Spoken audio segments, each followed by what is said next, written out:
ہمارے بزرگ تھے ساتھی فوت ہو گئے، تو ان کا بیٹا PIA میں کیپٹن تھا، جہاز اڑاتا تھا. تو انہوں نے کہا بیٹا نماز پڑھ لیا کر. کہا ابا فرصت نہیں ملتی، بہت کام ہوتا ہے. کہا اچھا چلو نماز کے وقت ایک آدمی کو دعوت دے دیا کر، 5 نمازیں ہیں، 5 دفعہ دعوت دے دیا کر. وہ کہنے لگا میں دعوت دوں؟ خود تو میں پڑھتا نہیں، دوسرے کو کیسے دعوت دوں؟ کہا بیٹا ایک تو میری مان لے، نماز کا انکار کیا ہے تو یہ تو مان لے کہ چلو کسی کو کہہ دیا کر کہ بھائی نماز پڑھا کرو. کہا چلو یہ تو آسان ہے، میں کہہ دوں گا. تو اس نے اپنے ابا کی بات مان لی، ہر نماز پہ 1-2 کو کہہ دیتا بھائی نماز پڑھا کرو. اس کے والد فوج میں جرنیل تھے، یہ کیپٹن تھا، دونوں کی ملاقات نہیں ہوئی. 6 مہینے بعد باپ بیٹا کی ملاقات ہوئی تو دیکھا تو کپتان صاحب کی داڑھی بھی اور ماتھے پہ محراب بھی. انہوں نے کہا بیٹا یہ کیا ہوا؟ کہا آپ نے مجھے پھنسا دیا. وہ جب میں لوگوں کو کہتا رہا تو میرے اپنے اوپر اثر ہونا شروع ہو گیا کہ میں اپنے آپ کو ملامت کرنے لگا کہ اوروں کو تو کہہ رہا ہے، خود تو پڑھتا نہیں. کہا اس نے مجھے کھڑا کیا اور میں نماز پہ آیا. پھر ایک دن شیو کرنے لگا، شیشے میں کھڑا دیکھ رہا تھا تو میں نے کہا جب اللہ کو سجدہ کر رہا ہوں تو چہرے پہ نبی کی سنت بھی ہونی چاہیے. تو میں نے سیفٹی بھی پھینک دی، میں داڑھی بھی رکھ لی. تو تبلیغ کا کام کرتے رہنا، ہم فرشتے نہیں بن سکتے. ایک دفعہ ایک آدمی نے میرے پر بڑی چڑھائی کی، تم تبلیغ والے منافق ہو، کہتے کچھ ہو کرتے کچھ ہو، تمہارے قول اور فعل میں بہت فرق بہت. جب ان کا غصہ اتر گیا تو میں نے ان سے کہا بھائی 100 نمبر تو اللہ نے بھی نہیں مانگے، آپ کیوں مانگتے ہو؟ اللہ نے کہا ہے فمن ثقلت موازینہ، جس کی نیکیاں بڑھ جائیں گی گناہ تھوڑے ہوں گے تو پاس کر دوں گا. تو 100 نمبر تو اللہ نے بھی نہیں کہا کہ ایک گناہ تیرے کھاتے میں نہیں ہونا چاہیے. 100/100 نمبر لے گا تو جنت دوں گا، نہیں تو ریپٹ مار کے جہنم میں ڈالوں گا. تو 100 نمبر تو اللہ بھی نہیں مانگتا، اسے پتا ہے میرا بندہ کمزور ہے، کبھی گناہ کرے گا کبھی نیکی کرے گا. تو وہ کہتا ہے جس کے پاس 51 نیکیاں ہوئیں اور 50 گناہ ہوئے تولوں گا تو 51 جھک جائیں گے نا، 50 معاف. مثال دے رہا ہوں، ہمارے علاقے میں ایک زمیندار تھے، وہ ذکر بھی بہت کرتے تھے، گالیاں بھی بہت دیتے. ادھر سبحان اللہ تیرے فلانے، الحمدللہ کے ساتھ ایک پھکڑ تولتے تھے. ساری زندگی وہ ایسا ہی کرتے رہے. جب وہ فوت ہو گئے تو کسی نے ان کو دیکھا تو انہوں نے پوچھا کہ میاں صاحب آپ کے ساتھ کیا ہوا؟ آپ تو گالیاں بہت دیتے تھے. خود ہی انہیں پوچھ رہے آپ تو گالیاں بہت دیتے تھے، تو آپ کے ساتھ کیا ہوا؟ کہ اللہ تعالیٰ نے میرے ذکر اور میری گالیوں کو تولا تو میرا ذکر بڑھ گیا تو میری بخشش ہو گئی. اللہ نے بھی کاؤنٹنگ رکھی ہے، پرفیکشن مانگی ہی نہیں. اگر اللہ پرفیکشن مانگتا تو پھر آپ کہتے تم کرتے کچھ ہو کہتے کچھ ہو. اگر میں کہتا صحیح ہوں تو ایک نیکی تو کر رہا ہوں، اور کرتا نہیں ہوں تو ایک گناہ کر رہا ہوں. کیا پتا میرا رب میرے کہنے کے طفیل میرے نہ کرنے کو معاف کر دے. بس ایک صورت میں ہے کام خطرناک کہ اگر میں اس کہنے سننے کو اپنی دنیا بنانے کا ذریعہ بنا لوں پھر خطرناک ہے. تأمرون الناس بالبر وتنسون انفسکم وانتم تتلون الکتاب، وہ یہ آیت. لیکن اگر میرے اندر اخلاص ہے تو پھر میں انسان ہوں، کبھی اچھا کروں گا کبھی برا کروں گا، لیکن میرے ذمہ صدا لگانا ہے. تو بھائیو اس تبلیغ کے کام کو کرتے رہنا، اس سے ایمان بنتا ہے. ایمان سے دین وجود میں آتا ہے. دین کے 2 حصے ہیں، ایک عبادات ہے جس میں نماز سب سے اہم ہے. پھیری پہ ہو گھر پہ ہو نماز نہ چھوڑو. رمضان کے روزے ہیں، اللہ پھر رزق زیادہ دے دے، حج کرو، زکوٰۃ دو. لیکن عبادات بڑی محدود ہیں اور اس میں کثرت اللہ نے مطالبہ بھی نہیں کیا، بلکہ اللہ تعالیٰ نے اس میں اعتدال ہی کو پسند فرمایا ہے. اللہ تعالیٰ نے ہمارے نبی لمبی نمازیں پڑھتے تھے تو اللہ تعالیٰ نے روک دیا کہ ما انزلنا علیک القرآن لتشقی، میرے نبی میں نے تمہیں قرآن اس لیے نہیں دیا کہ تو لمبی لمبی نمازیں پڑھ کے تھکتا رہے، درمیان نہ چل، درمیان نہ چل۔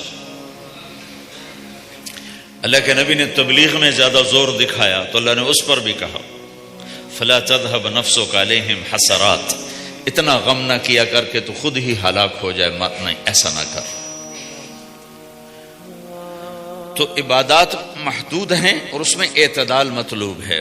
سارا دن مصلی پہ بیٹھنا یہ اللہ نہیں دیکھنا چاہتا، اللہ یہ دیکھنا چاہتا ہے کہ تو باہر جاتا کہ میں دیکھوں کہ اب جو اثر انداز ہوتا ہے وہ معاشرت سے اثر انداز ہوتا ہے، عبادت سے نہیں، عبادات سے نہیں۔ عبادت تو مسجد کے اندر ہے یا مصلی پر گھر کے اندر ہے، روزہ اندر کی چیز ہے، حج بیت اللہ میں ہے، زکوٰۃ مسلمان کو دی جاتی ہے۔ تو دنیا میں دین پھیلنے کے لیے اور اپنوں کو دین کے قریب کرنے کے لیے جو سب سے بڑا عمل ہے وہ بھائیو اچھے اخلاق ہے۔ یہ دوسرا حصہ میں آج بیان کرنا چاہتا ہوں۔ اللہ کے نبی نے فرمایا ایو عرل اسلام اوثق، مجھے بتاؤ اسلام کا سب سے مضبوط عمل کیا ہے؟ تو صحابہ نے کہا الجہاد، یا رسول اللہ جہاد۔ اسلام کا سب سے مضبوط عمل کیا ہے؟ صحابہ نے کہا جہاد۔ تو آپ نے کہا وحسن وما هو به، ہاں جہاد بہت اچھا عمل ہے لیکن سب سے بڑا عمل نہیں ہے، سب سے مضبوط عمل نہیں ہے۔ ان کا جی الصلاۃ، نماز۔ تو ہم نے کہا ہاں وحسنۃ وما هي بها، نماز بھی بہت اچھی چیز ہے لیکن وہ نہیں جو میں پوچھ رہا ہوں، سب سے اعلیٰ، سب سے اوپر، سب سے مضبوط نہیں۔ پھر انہوں نے کہا جی الحج، حج۔ تو آپ نے کہا حج بھی بہت اچھا عمل ہے لیکن وہ نہیں جو میں نے پوچھا ہے۔ پھر صحابہ نے کہا جی روزہ، آپ کا روزہ بھی بہت اچھا ہے لیکن وہ نہیں جو میں نے پوچھا ہے۔ تو پھر صحابہ نے کہا یا رسول اللہ پھر آپ ہی بتائیں، ہمیں تو نہیں پتا۔ تو ہمارے نبی عبادات سے اوپر لا رہے ہیں، اپنے ساتھیوں کو عبادات پہ قائم کر دیا۔ ہر آدمی نمازی بن چکا ہے، ہر آدمی روزے دار بن چکا ہے، ہر آدمی مالدار زکوٰۃ دینے والا بن چکا ہے، اور ہر آدمی حج کا جذبہ پیدا کر چکا ہے۔ اب آپ ان کو اخلاق پہ لانا چاہتے ہیں، چونکہ اسلام کی تکمیل اخلاق سے ہے۔ اسلام کو تشبیہ دی گئی ہے گھر کے ساتھ، بنی الاسلام علی خمس، تو بنیا کا لفظ عمارت پر بولا جاتا ہے۔ تو اسلام کی بنیاد میں ہے کلمہ، نماز، روزہ، حج، زکوٰۃ۔ اگر اس مسجد کی بنیادیں بھر دی جائیں تو اس کو مسجد تو نہیں کہیں گے نا، ہاں جی بنیادیں ڈال دی ہیں، چھت ڈالنی ہے، جب چھت پڑے گی تو پھر یہ مسجد کہلائے گی۔ تو اسلام کی بنیاد قائم ہو چکی تھی، اب آپ چھت ڈالنا چاہتے تھے۔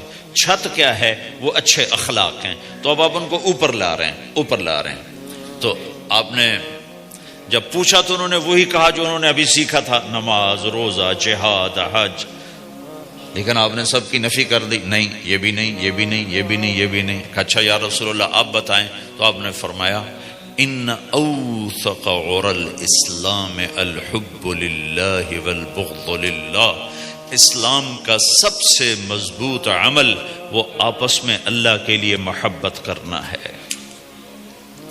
اسلام کا سب سے مضبوط عمل وہ آپس میں اللہ کے لیے محبت کرنا ہے۔ اسلام کا سب سے مضبوط عمل وہ محبت ہے، اللہ کے لیے بغض ہے، اللہ کے لیے محبت ہے، یہ اسلام کا سب سے مضبوط عمل ہے۔ تو بھائیو یہ چھوٹا سا معاشرہ اسلامی بن جائے، اس کے لیے بنیاد میں نے پہلے بتا دی، اب چھت بتا رہا ہوں، وہ ہیں اچھے اخلاق۔ اللہ تعالیٰ نے جب ہمارے نبی نے نماز لمبی پڑھی تو اللہ نے کہا درمیانی پڑھو، میں نے ابھی بتایا۔ تبلیغ میں دکھ زیادہ جھیلا تو اللہ نے کہا درمیانہ چلو۔ لیکن جب اللہ کے نبی نے اخلاق بلند کیے، اخلاق، تو اس پر بھی اللہ تعالیٰ فرماتا میرے نبی ذرا اتنا نرم نہ ہو، تھوڑا سا سختی دکھا، آنکھیں دکھا، تھوڑا شوشاں کر۔ ہے تو میرے رب نے کیا کہا؟ واہ، میرے رب نے آپ کے اخلاق کی جیسی تعریف کی ہے، آپ کے کسی عمل کی ایسی تعریف نہیں کی۔ نماز کو کہا معتدل اعتدال، دعوت کو کہا اعتدال، اور اخلاق کو کیا کہا؟ انک لعلی خلق عظیم. اور اس کو طاقت پہنچائی قسم اٹھا کے نون، پھر قسم اٹھائی قلم کی جو علم کا ذریعہ ہے، والقلم وما یسطرون، مجھے قسم ہے قلم اور اس کی تحریر کی، ما انت بنعمت ربک بمجنون وان لک لاجرا غیر ممنون. ان دو آیتوں کو چھوڑ کر اگلی جو آیت آ رہی وانک لعلی خلق عظیم، اے میرے محبوب میں قسم اٹھاتا ہوں قلم اور اس کی تحریر کی، تیرے اخلاق بڑے عالی شان ہیں. یہ نہیں کہا تیرے اخلاق بڑے عالی ہیں، انک لعلی، علا کا یہاں بہت عظیم الشان کردار ہے. علا یہ بتا رہا ہے کہ اے میرے نبی جتنے اخلاق تصور کیے جا سکتے ہیں وہ سب تیرے تابع ہو چکے ہیں، اور تو ان پہ سوار ہو چکا ہے، تو ان پہ چھا چکا ہے. علا چھا جانے کے لیے ہوتا ہے کہ تمام اخلاق تیرے غلام ہو چکے. ایک دفعہ آپ نے فرمایا اچھے اخلاق 360 قسم ہیں، 360 قسم، 360 صفات کا مجموعہ اچھے اخلاق. کوئی ایک صفت کسی کو مل گئی تو جنت میں چلا جائے گا. تو ابو بکر رضی اللہ عنہ سامنے بیٹھے تھے، کہنے لگے یا رسول اللہ افی منہا شیء، ان 360 میں کوئی میرے اندر بھی کچھ ہے؟ تو آپ نے کہا تیرے اندر سارے کا سارا، کوئی کمی کوئی نہیں، پورے. یا آپ نے اور کسی کو نہیں کہا، صرف آپ نے یہ ابو بکر سے فرمایا کہ ابو بکر تیرے اندر پورے اخلاق 360. تو بھائیو، آپس کی محبت اور اچھے اخلاق یہ اسلام کا سب سے چوٹی کا سبق، سب سے اعلیٰ درجے کا سبق. اب ایک حدیث میں جو حدیث جبریل کہلاتی ہے، وہ انسانی شکل میں آ کر پوچھتے ہیں یا رسول اللہ اسلام کیا ہے؟ تو آپ کہتے ہیں کلمہ، نماز، روزہ، حج، زکوٰۃ، یہ اسلام ہے. یہی سوال اب آخری حج کا موقع آ چکا ہے، اب اسلام 9 سال آگے، 10 سال آگے جا چکا ہے اور اس کی شکل مکمل ہو چکی ہے.